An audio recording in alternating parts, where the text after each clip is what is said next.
जहां सालों से राज था ममता बनर्जी का, वहां पहली बार बीजेपी सरकार में है। पश्चिम बंगाल के चुनावी इतिहास में आज एक नया अध्याय जुड़ गया। 2026 के विधानसभा चुनाव में भारतीय जनता पार्टी ने वो कारनामा कर दिखाया जो कभी नामुमकिन सा लगता था। ममता बनर्जी के 15 साल के अवैध दुर्ग को ढाते हुए बीजेपी ने पहली बार राज्य में अपनी सरकार बनाई है।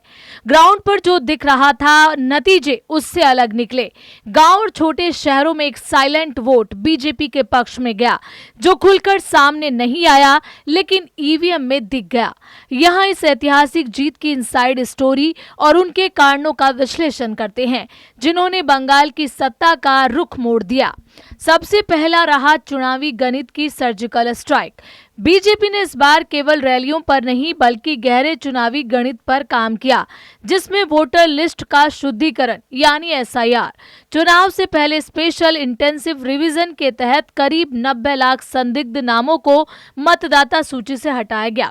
बीजेपी का मानना था कि ये फर्जी वोटर्स टीएमसी की बड़ी जीत का आधार थे। इनके हटने से चुनावी समीकरण पूरी तरह बदल गए। और दूसरी वजह रही दक्षिण बंगाल में सेंध। उत्तर बंगाल बीजेपी का गढ़ रहा है, लेकिन जीत तब मिली जब उन्होंने दक्षिण बंगाल, विशेषकर कोलकाता, हुगली और दक्षिण 24 परगना के टीएमसी के मजबूत गढ़ों में सेंध लगाई। तीसरी वजह थी हिंदू वोटों का ध्रुवीकरण। शुवेंदु अधिकारी जैसे नेताओं ने सनातन कार्ड को मजबूती से खेला, जिससे हिंदू बहुल इलाकों में भारी मतदान हुआ। दूसरा मुद्दा ममता बनर्जी की हार और शुवेंदु का उदय। इस चुनाव की सबसे बड़ी खबर भवानीपुर से आई, जहां ममता बनर्जी को उनके पूर्व सहयोगी और अब कट्टर प्रतिद्वंदी शुवेंदु अधिकारी से कड़ी टक्कर मिली।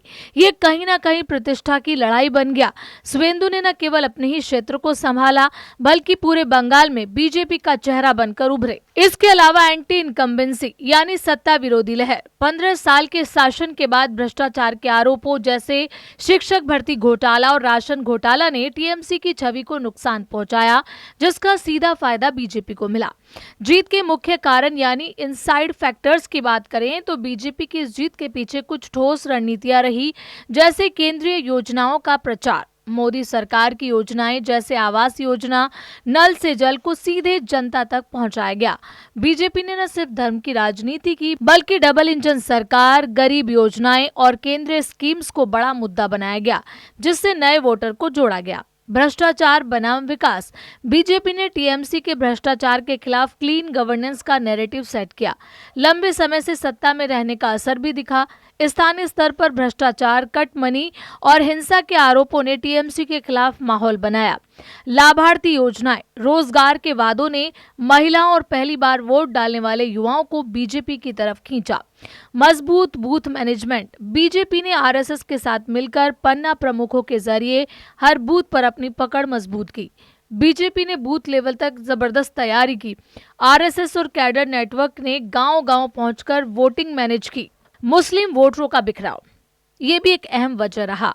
हुमायूं कबीर जैसी नई पार्टियों और लेफ्ट कांग्रेस गठबंधन के कारण टीएमसी का मुस्लिम वोट बैंक कुछ हद तक बिखर गया। ऐतिहासिक पल, क्योंकि बीजेपी पहली बार पश्चिम बंगाल में सरकार बना रही है। 1947 के बाद से बंगाल की राजनीति मुख्य रूप से कांग्रेस, वामपंथियों और फिर टीएमसी के इर्द गिर्द घूमती रही। बीजेपी का सिंगल डिजिट से शुरू होकर 148 के जादुई आंकड़े को पार करना भारतीय राजनीति की सबसे बड़ी घटनाओं में से एक है। ये जीत केवल सत्ता परिवर्तन नहीं बल्कि बंगाल की पहचान की राजनीति में एक बड़ा बदलाव है। बीजेपी ने सोनार बांग्ला के अपने विजन और परिवर्तन के नारे को हकीकत में बदल दिया है।